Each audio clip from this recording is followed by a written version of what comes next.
బాన్స్వాడలో ఉప ఎన్నికలు ఖాయమని బీఆర్ఎస్ వర్కింగ్ ప్రెసిడెంట్ కేటీఆర్ అన్నారు. పార్టీ మారిన పోచారం శ్రీనివాస్ రెడ్డికి ప్రజలు ఖచ్చితంగా బుద్ధి చెబుతారన్నారు. బాన్స్వాడ నియోజకవర్గానికి చెందిన పార్టీ శ్రేణులు నందినగర్ నివాసంలో కేటీఆర్ను కలిశారు. కార్యకర్తల కష్టం మీద గెలిచి ఆ తర్వాత స్వార్థం కోసం పార్టీని వీడటం కార్యకర్తలను బాధించిందన్నారు.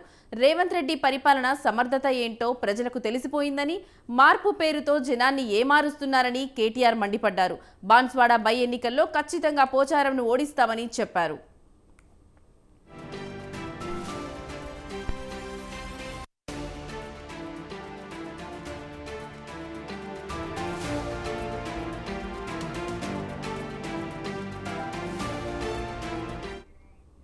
బాన్స్వాడలో ఉప ఎన్నికలు ఖాయమని బీఆర్ఎస్ వర్కింగ్ ప్రెసిడెంట్ కేటీఆర్ అన్నారు. పార్టీ మారిన పోచారం శ్రీనివాస్ రెడ్డికి ప్రజలు ఖచ్చితంగా బుద్ధి చెబుతారన్నారు. బాన్స్వాడ నియోజకవర్గానికి చెందిన పార్టీ శ్రేణులు నందినగర్ నివాసంలో కేటీఆర్ను కలిశారు.